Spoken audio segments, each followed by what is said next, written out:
second Varsity Flashback. It is the first week of the playoffs. We are out here at Legion Stadium. Plenty of highlights on the show. We'll start off with number 14 Trask and number 3 East Columbus. Head over to Hoggard where the second-seeded Vikings were playing host to number 15 Cary. And finish up with this game here, number 12 Holly Springs and number 5 New Hanover. We'll get started in the swamp at East Columbus where the number 3 Gators were playing host to number 14 Trask. Both teams looking for their first ever playoff win in this one. The Gators had won their first ever conference title by taking the Three Rivers crown, while the Titans had lost their past 5 games. Early on, East Columbus is already up 7-0. In the second quarter now, the Gator defense holds as Trask lines up to punt, but the snap goes over David Vandergrift's head and he kicks it out the back of the end zone for a safety. The Gators now take a 9-0 lead, but the Titans are trying to get back in it.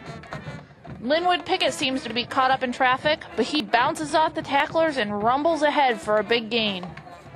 Now Dominic Lazine gets the ball for Trask, and he takes it around the edge for a 25-yard touchdown. The extra point pulls the Titans to within 2 at 9-7, and the comeback was on.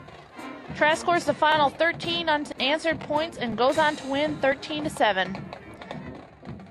Now let's head over to Hoggard where the second-seeded Vikings were playing host to number 15 Cary.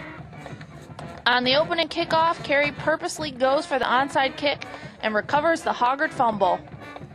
The Imps drive down to the Hoggard 15, but they botch the exchange and Kevin Dunaway recovers the fumble to prevent the score. But as was the case throughout the night, both teams struggled to get anything going and head into the locker room at halftime tied 0-0. In the second half, Coach Braswell tries to get something going for his Vikings.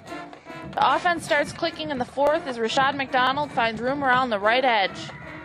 Next play he goes left and gains big yards after the cutback to set up 1st and goal.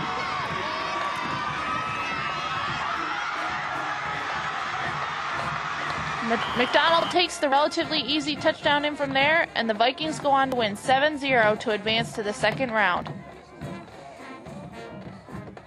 Finally, let's head over to Legion Stadium where 5th-seeded New Hanover was taking on number 12 Holly Springs.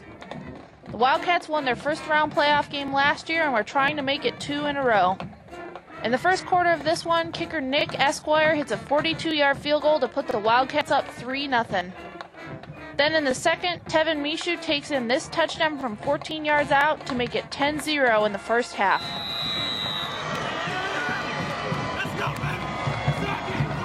Later in the second quarter, the Golden Hawks are driving as Mike Roach airs it out to Mark Jones, but he's overthrown.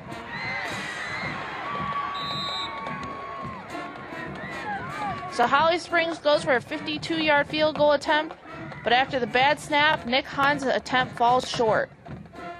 In the second half, Mishu took over for the Wildcats, gaining big yards to keep New Hanover driving.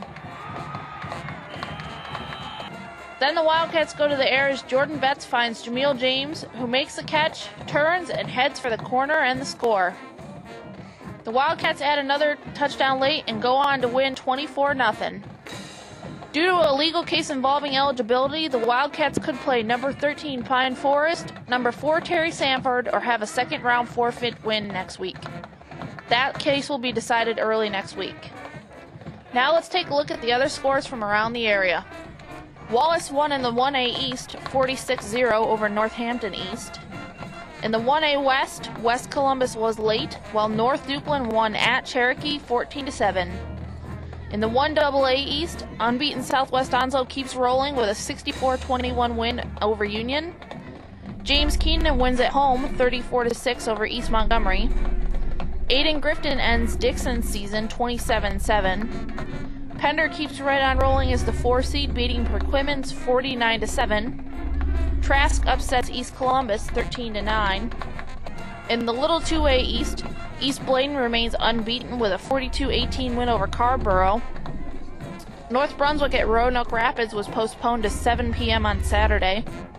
Whiteville comes back to beat Farmville Central 19-15. In the Big 2A East, East Duplin remains undefeated with a 41-7 win over St. Paul's. In the Little 3A East, East Rowan tops South Brunswick in overtime 14-11. In the Big 3A East, West Brunswick shuts out Chapel Hill 34-0. In the Little 4A, New Hanover beats Holly Springs 24-0. New Bern at Apex Middle Creek was postponed till Saturday. And Southeast Raleigh tops Rose 36-3. And in the Big 4A East, Hoggard tops Cary 7-0. Well, that's it for us this week, folks. Be sure to check back on Wednesday as we preview all of the Round 2 games. But for this week, I'm Rachel George for Friday Night Varsity Flashback on StarNewsOnline.com.